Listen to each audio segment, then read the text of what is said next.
കോൺഗ്രസ് നടത്തിയ ആഭ്യന്തര സർവേയിലും LDFന് മുൻതൂക്കം. നമസ്കാരം. ഈ ദിവസത്തെ ഏറ്റവും പ്രധാനപ്പെട്ട വാർത്താ വിശേഷങ്ങളുമായി ജനയുഗം ടോപ്പ് 10 ന്യൂസിലേക്ക് സ്വാഗതം.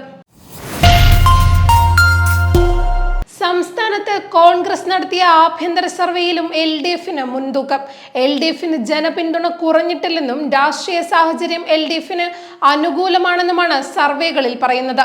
ഗുജറാത്ത് ആസ്ഥാനമായുള്ള PR കമ്പനിയും സുനിൽ കനഗോലുവിന്റെ നേതൃത്വത്തിലുള്ള സംഘവും നടത്തിയ 2 വ്യത്യസ്ത സർവേകളിലും LDF വീണ്ടും അധികാരത്തിൽ വരുമെന്ന സൂചനകളാണ് നൽകുന്നത്. തദ്ദേശ തെരഞ്ഞെടുപ്പിൽ പ്രതിഫലിച്ചത് സർക്കാരിനെതിരെയുള്ള വികാരമല്ലെന്നും പ്രാദേശിക ഭരണകൂടങ്ങളോടുള്ള എതിർപ്പ് മാത്രമായിരുന്നുവെന്നും സർവേ പറയുന്നു. തിരുവനന്തപുരത്ത് കോർപ്പറേഷനിലെ BJP കൗൺസിലർമാർക്കായി പ്രധാനമന്ത്രി നരേന്ദ്രമോദി ഏർപ്പെടുത്തിയ വിരുന്നിനുള്ള ക്ഷണം നിരസിച്ച് R ശ്രീലേഖ. എന്തിനാണ് വെറുതെ കാശ് കളയുന്നതെന്നും ഇവിടെ ഒരുപാട് ജോലിയുണ്ടെന്നും ശ്രീലേഖ സമൂഹ മാധ്യമത്തിൽ കുറിച്ചു.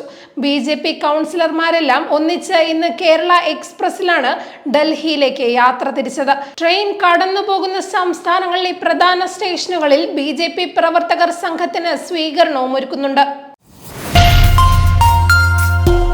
സോഷ്യൽ മീഡിയ ഇൻഫ്ലുവൻസറായ ആദൂർ സ്വദേശിനി ചിന്നു പാപ്പുവിനെ വാടക ക്വാർട്ടേഴ്സിൽ മരിച്ച നിലയിൽ കണ്ടെത്തി. തിങ്കളാഴ്ച ഉച്ചയോടെയാണ് കാസർകോട്ടെ വാടക വീടിനുള്ളിൽ ഇവരെ തൂങ്ങി മരിച്ച നിലയിൽ കണ്ടത്. കുടുംബ പ്രശ്നങ്ങളാണ് ജീവനൊടുക്കാൻ കാരണമെന്നാണ് പ്രാഥമിക നിഗമനമെന്ന് പോലീസ് പറഞ്ഞു. സംഭവത്തിൽ പോലീസ് അന്വേഷണം ആരംഭിച്ചു. രാജ്യത്ത് ഡിജിറ്റൽ തട്ടിപ്പുകളിലൂടെ 54,000 കോടിയിലധികം രൂപ കവർന്ന സംഭവത്തിൽ കടുത്ത ആശങ്ക രേഖപ്പെടുത്തി സുപ്രീം കോടതി. ഇത് വെറും ഒരു തട്ടിപ്പല്ലെന്നും പകൽ കൊള്ളയോ അഥവാ പിടിച്ചുപറിയോ ആണെന്നും കോടതി വിശേഷിപ്പിച്ചു. ഇത്തരം കുറ്റകൃത്യങ്ങൾ തടയുന്നതിൽ RBIയും ബാങ്കുകളും അടിയന്തര നടപടി സ്വീകരിക്കണമെന്ന് ജസ്റ്റിസുമാർ നിർദ്ദേശിച്ചു. ബാങ്ക് ഉദ്യോഗസ്ഥരുടെ അനാസ്ഥയോ അല്ലെങ്കിൽ തട്ടിപ്പുകാരുമായുള്ള ഒത്തുകളിയോ ഇത്തരം കൊള്ളകൾക്ക് പിന്നിലുണ്ടാകാമെന്ന് ബെഞ്ച് നിരീക്ഷിച്ചു. ശബരിമല സ്വർണ്ണക്കൊള്ളക്കേസിലെ പ്രതി ഉണ്ണികൃഷ്ണൻ പോറ്റിക്ക് ഉന്നത BJP നേതാക്കളുമായി അടുത്ത ബന്ധം.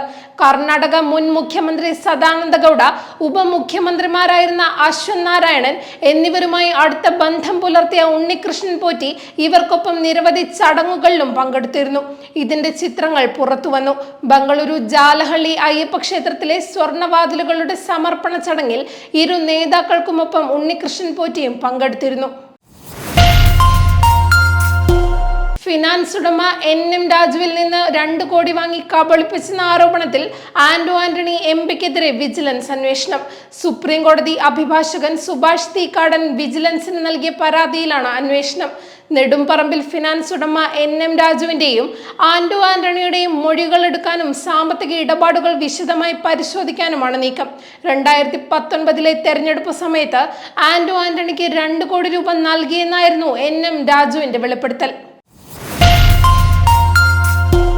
ബേപ്പൂരിൽ PV അൻവറിന്റെ സ്ഥാനാർത്ഥി നിർണയത്തിൽ കോൺഗ്രസിൽ തർക്കം. അൻവറിനെ ഇതുവരെ സ്ഥാനാർത്ഥിയായി പ്രഖ്യാപിച്ചിട്ടില്ലെന്ന് പ്രതിപക്ഷ നേതാവ് VD സതീശൻ പറഞ്ഞു. ബേപ്പൂരിൽ PV അൻവറാണ് UDF സ്ഥാനാർത്ഥിയെന്ന് KPCC president Sunny Joseph പറഞ്ഞിരുന്നു.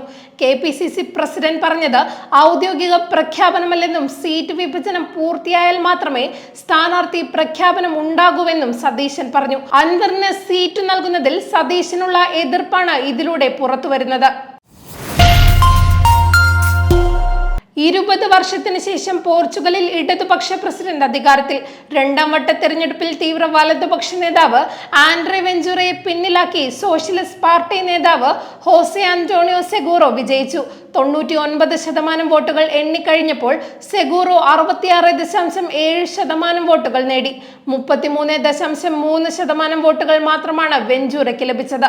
മാർസെലോ റെബേലോ ഡിസൂസയാണ് നിലവിൽ പ്രസിഡന്റ്. തമിഴ് സൂപ്പർ താരം വിജയുടെ അവസാന ചിത്രമെന്ന് വിശേഷിപ്പിക്കപ്പെടുന്ന ജനനായകൻ സെൻസർ ബോർഡിന്റെ റിവൈസിംഗ് കമ്മിറ്റിക്ക് വിട്ടു. സെൻസർ സർട്ടിഫിക്കറ്റ് ലഭിക്കുന്നതിനായി മദ്രാസ് ഹൈക്കോടതിയിൽ നിയമ പോരാട്ടം തുടരുന്നതിനിടെയാണ് തിങ്കളാഴ്ച ചിത്രം കമ്മിറ്റിയുടെ പുനഃപരിശോധനയ്ക്ക് അയച്ചത്.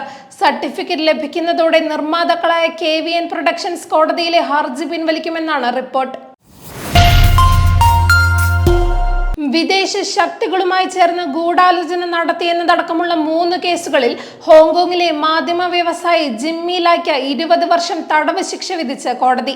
ദേശീയ സുരക്ഷാ നിയമപ്രകാരമുള്ള കുറ്റങ്ങൾ ചുമത്തിയാണ് ഈ കടുത്ത ശിക്ഷ. ചൈന നടപ്പിലാക്കിയ വിവാദമായ ഈ നിയമപ്രകാരം ഒരാൾക്ക് ലഭിക്കുന്ന ഏറ്റവും ദൈർഘ്യമേറിയ തടവ് ശിക്ഷയാണിത്.